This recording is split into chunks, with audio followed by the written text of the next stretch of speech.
Libro de Marcos, capítulo 12, versículo 28, está en pantalla.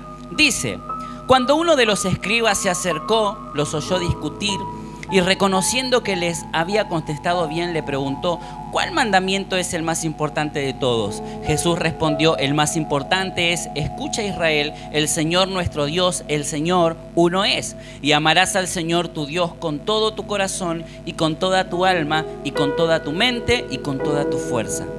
El segundo es este: amarás a tu prójimo como a ti mismo. No hay otro mandamiento mayor que estos. Y el escriba le dijo: muy bien, maestro, con verdad has dicho que Él es uno y no hay otro además de Él. Y que amarle con todo el corazón y con todo el entendimiento y con todas las fuerzas y amar al prójimo como a uno mismo es más que todos los holocaustos y los sacrificios.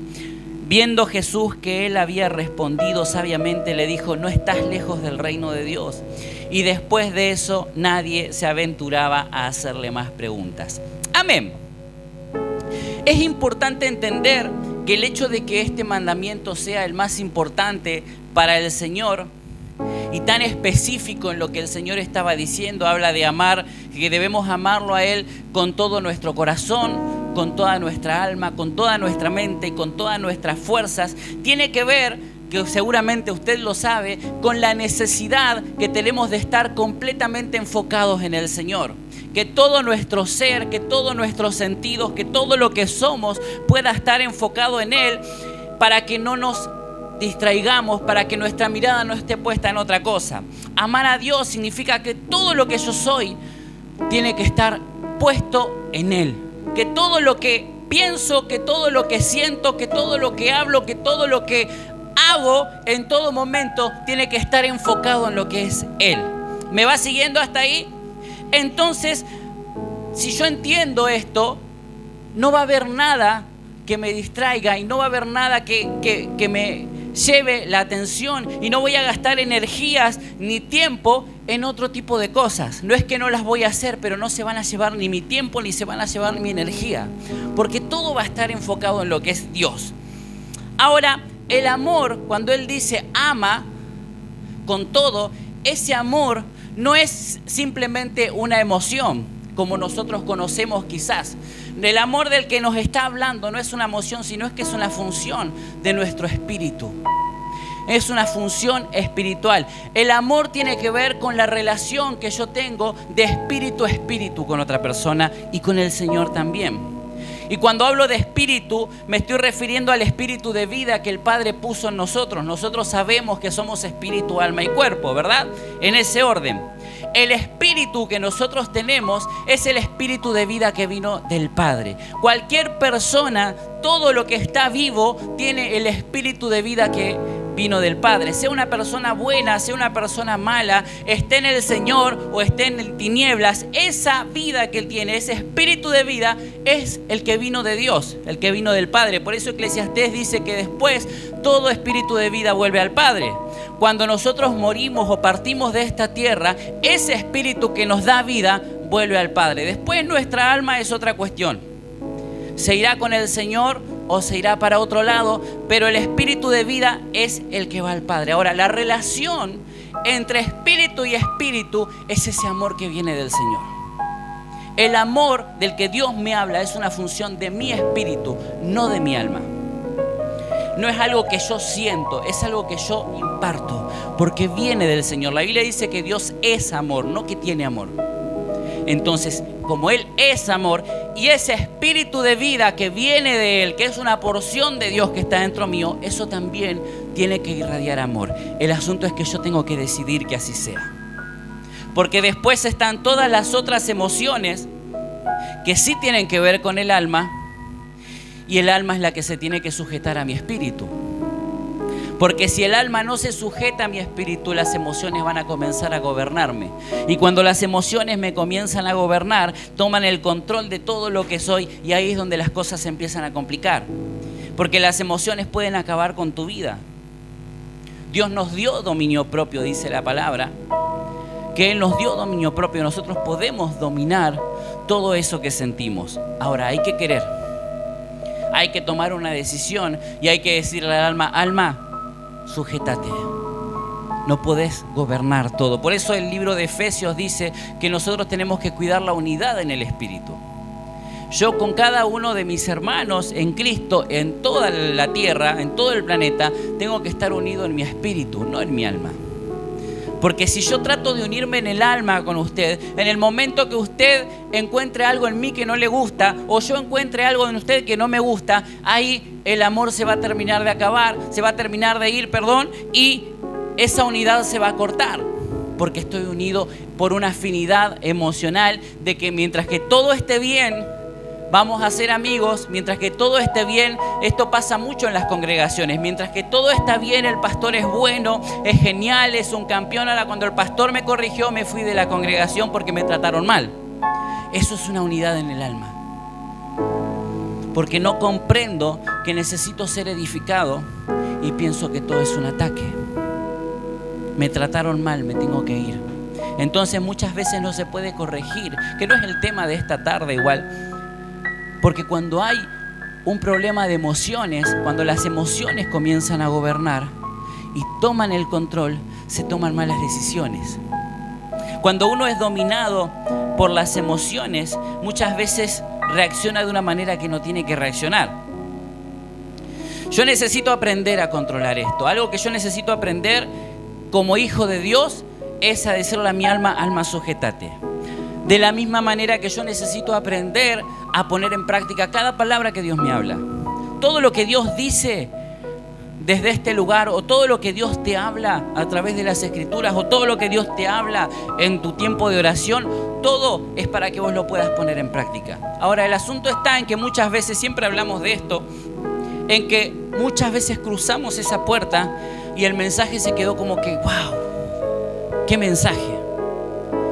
Y siempre que el Señor trae una palabra, la de esta tarde, la de la semana pasada o el resto de las semanas, es por dos razones. Porque algo te pasó que tiene que ver con esa palabra, o algo te va a pasar que tiene que ver con esa palabra.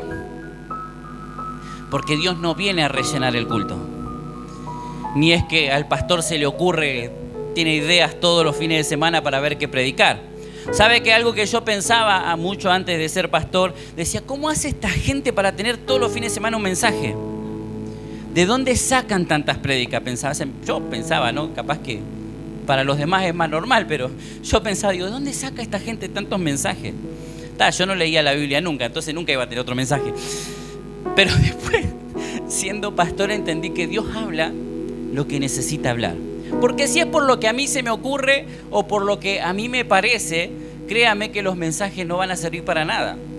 Porque es algo que a mí se me ocurrió. Ahora Dios trae una palabra y el mensaje de esta tarde tiene que ver y va de la mano con lo que el Señor nos habló la semana pasada. El Señor nos habló, no sé si se acuerdan, de la voz de Goliat, de las voces que nosotros escuchamos que producen desánimo. Ahora, muchas veces seguramente tenemos esas voces en nuestra mente, pero olvidamos lo que Dios nos habló. Entonces no reconocemos que es el enemigo hablando a nuestra mente. Pero Dios te advirtió. Dios te dijo que hay voces que tenés que hacer callar. Amén. Entonces, cuando uno es dominado, decía, por las emociones, muchas veces no tiene el poder de reacción o no tiene las reacciones correctas en momentos determinados que por ahí son críticos. En momentos en los que uno tiene que actuar de forma madura en una determinada situación, pero como es gobernado por las emociones, comienza a actuar en ira. Una vez fuimos a un campamento de jóvenes que se hacía y en ese lugar era un campo grande y había una tirolesa. ¿Sabe lo que es una tirolesa? Ese cable por el que uno se cuelga y va para el otro lado. Si no, busque después lo que es una tirolesa. Y teníamos una tirolesa, no era muy grande, no era muy alta, pero estábamos todos muy divertidos con la tirolesa. Y había un nenito que habrá tenido unos 5 o 6 años, que era de esos chicos que son bien inquietos. Entonces él se le escapó al padre, se subió al árbol y se mandó por la tirolesa.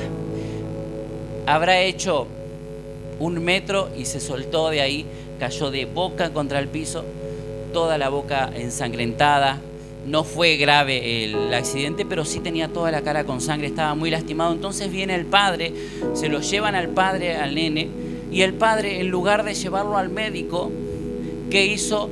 ¿Por qué te subiste ahí? ¿Quién te dijo que te subas? ¿Quién te dijo que te sueltes? Yo que te hablé. Y estuvo como 10, 15 minutos retándolo al nene, con toda la boca rota.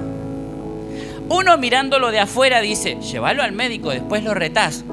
Sería lo lógico, porque todos mirándolo de afuera somos los más maduros, ¿verdad? Uno nunca hizo eso.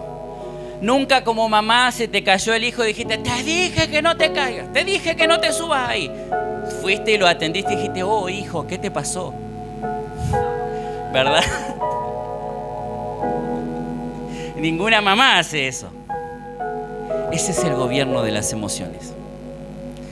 El problema está que cuando las emociones te dominan, lo primero que haces es desahogarte y después actúas de forma adecuada atendiendo a la situación que está pasando. Cuando las emociones son las que dominan, lo primero que haces es sacar lo que está dentro. Todo eso que quería decir, todo eso que quería soltar, todo eso que me molestaba, primero lo saco y después veo cómo tengo que actuar. Enojarse tiene que ver con permitir que un pensamiento nos invada. Muchas veces nos quedamos pensando en algo que nos molestó. No sé si alguna vez le pasó que hubo una situación y te quedaste, bueno, no es nada, ya pasó.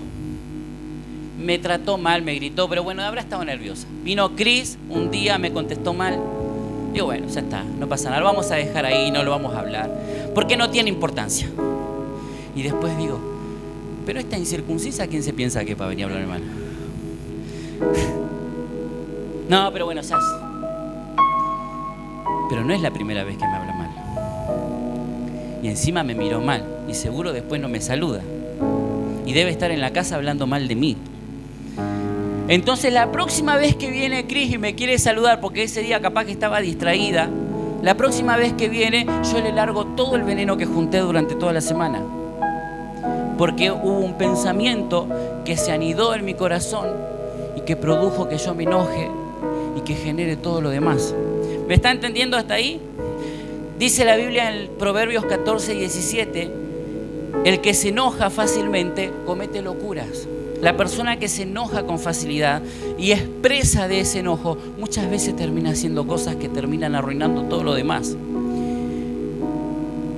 Esto finalmente se expone de manera explosiva a los pensamientos que se van acumulando y repercuten en una decisión o reacción violenta que los demás muchas veces no logran entender, porque fue algo que se anidó en un pensamiento y dio a luz enojo, bronca y hasta odio.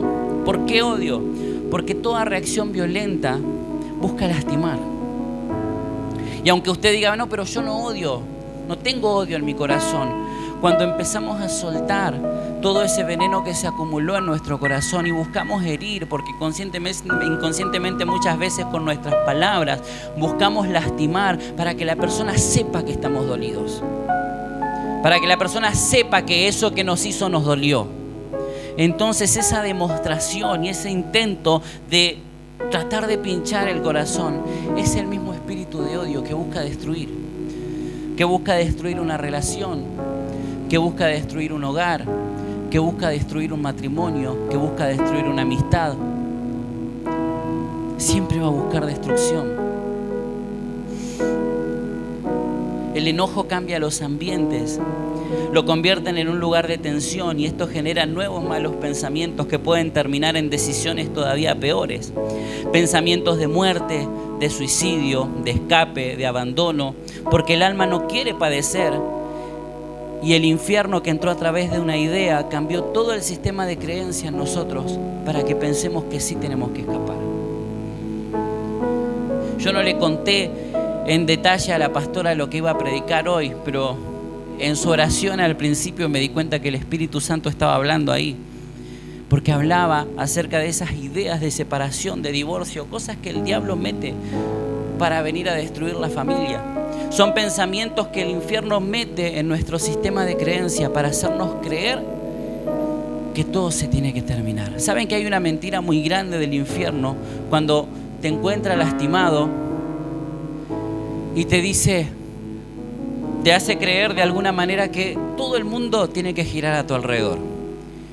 Y te dice, a vos te está pasando esto, pero a vos nadie te entiende. Nadie sabe lo que vos estás sufriendo.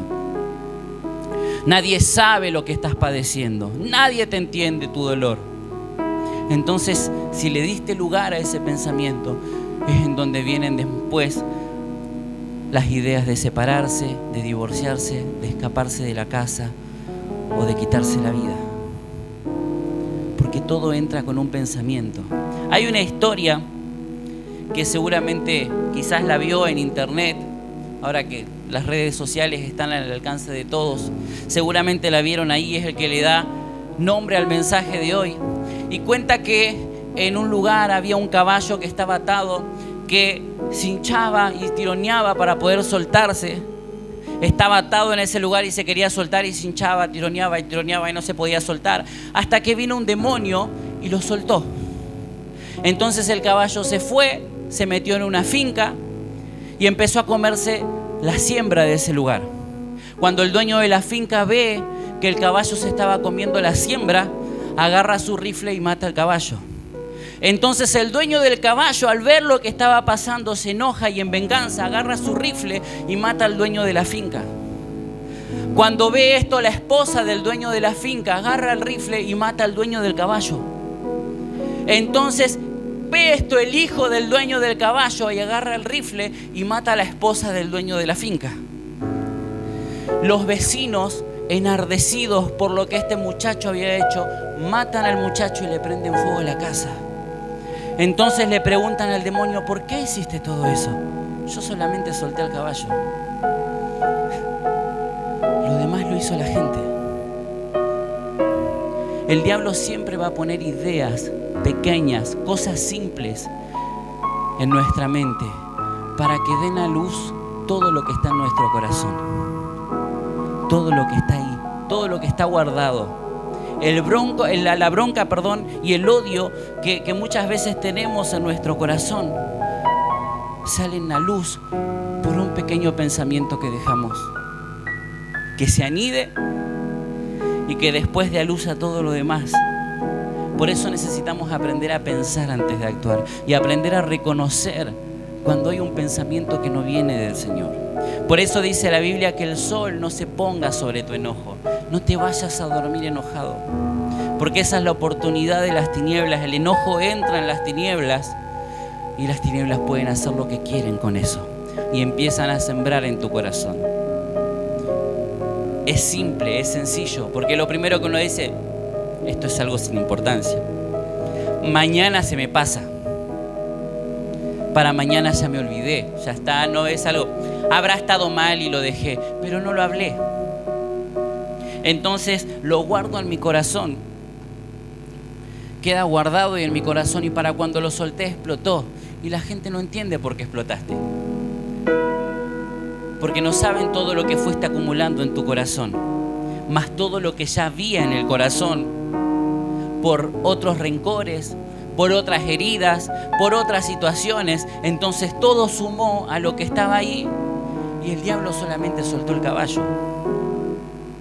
El diablo me usó. No, el diablo te puso un pensamiento y todo lo demás estaba dentro tuyo. Los que estamos casados sabemos que la mujer tiene el don del Señor de almacenar mucha más información. ¿Sabe? Yo le voy a contar cómo funciona una computadora para que usted sepa.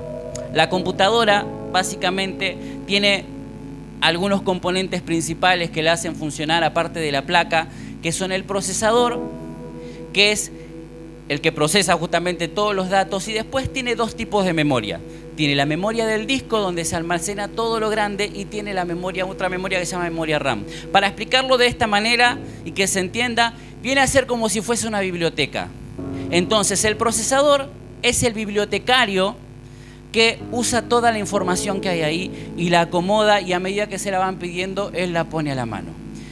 La memoria RAM, que es una memoria chica, viene a ser como el escritorio del bibliotecario donde él pone los libros que le van pidiendo y lo que sabe que vas a volver a usar. Lo que usaste hace poquito está ahí a mano para que lo uses rápido si lo necesitas. Y después está todo el disco donde tiene todo el resto de la información, el resto de los libros. Nosotros los hombres generalmente somos la memoria RAM. Nos acordamos de lo que pasó ahora. Me van entendiendo, ¿verdad? Nosotros nos acordamos lo que pasó ahora. Ahora, la mujer almacena en el disco, guarda y guarda y guarda. Entonces, vos venís, hombre, porque sos hombre, porque somos hombre, venís y dijiste... Y ella dijo, así como decís ahora, lo dijiste en 1976 cuando estábamos cruzando la calle y no me pediste perdón.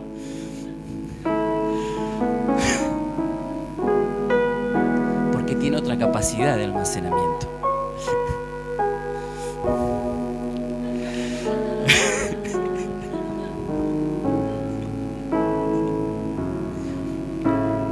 Muchas veces eso se acumula. No es que los hombres no acumulamos bronca, los hombres también acumulamos bronca.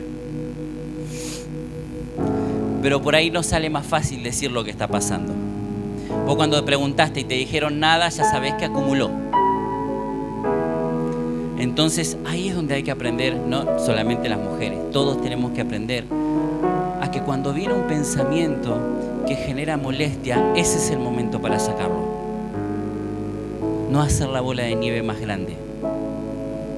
Cuando viene ese pensamiento que molestó, ese es el momento justo para hablar de lo que pasó. Y no dejar de que eso llegue hasta el otro día, porque ahí ya se acumuló. Hablábamos la semana pasada, el Señor nos hablaba acerca de la voz de Goliat. La diferencia entre el pueblo de Israel, el ejército de Israel y David fue que David solo escuchó a Goliat una vez sola. Y ese día dijo, ¿quién es este incircunciso que está insultando al ejército de Jehová? Y se terminó Goliat. Ahora, el pueblo de Israel lo escuchó tantas veces que su corazón se amedrentó y ellos ya decidieron que tenían que tener miedo. Decidieron en su corazón que no podían vencer, porque ese pensamiento se acumuló.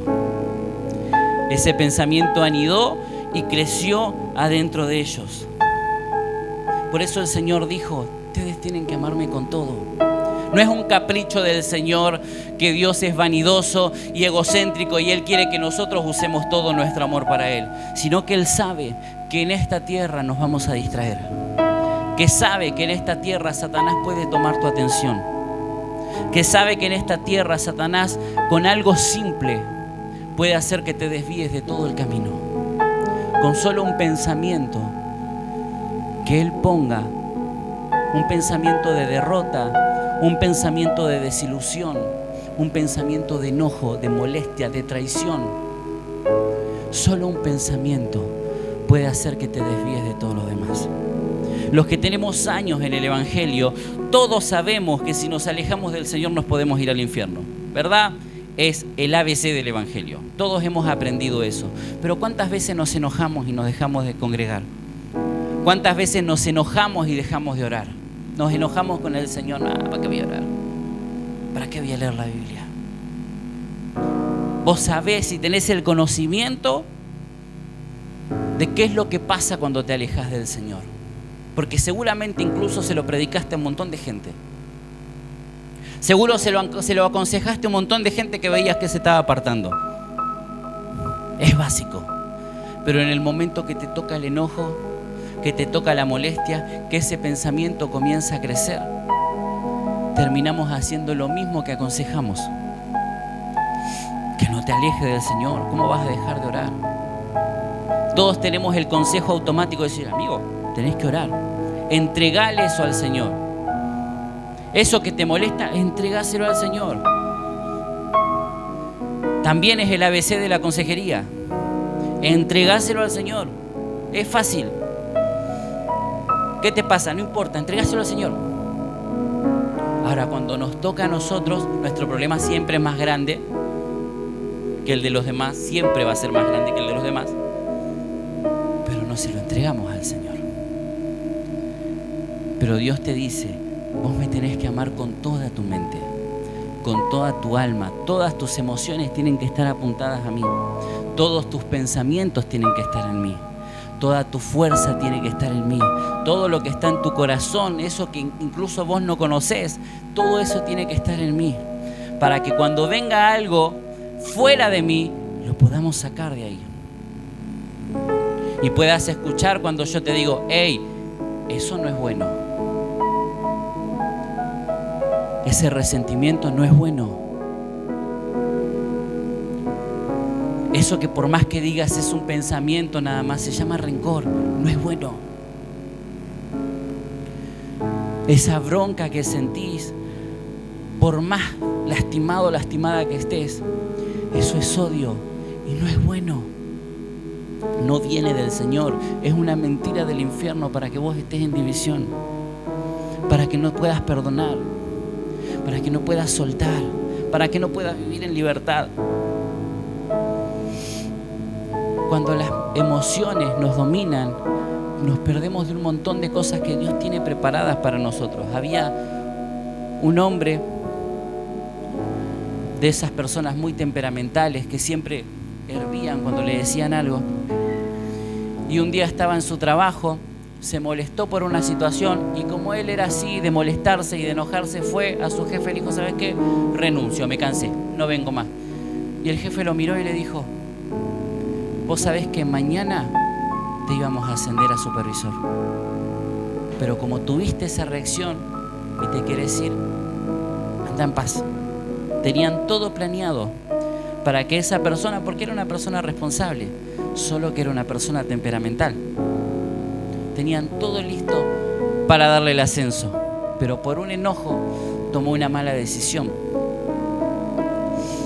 Saben que a veces pensamos que las personas que tienen carácter fuerte son las personas que se enojan más, los que contestan más, los que no tienen pelos en la lengua para decirte las cosas, esos tienen carácter fuerte. El que le dijiste algo y le molestó y ahí nomás saltó y ya te quiere pegar, ese tiene carácter fuerte. Y sabe que ese no es el que tiene carácter fuerte, esa es una persona con el carácter débil, porque no lo puede controlar. Una persona de carácter fuerte es aquel que tiene templanza y sabe que tiene que sujetar sus emociones y sujetar ese carácter. La gente se separa, se pelea, se va de las congregaciones, renuncia a sus trabajos por darle lugar a esos pensamientos. Incluso hay mucha gente que se arrepiente después de que se va, pero el orgullo no los deja volver. ¿Sabe cuánta gente se va de las congregaciones por algo que le molestó y después quieren volver, pero no les da por el orgullo? No se animan a decir, che, ¿sabés que me equivoqué?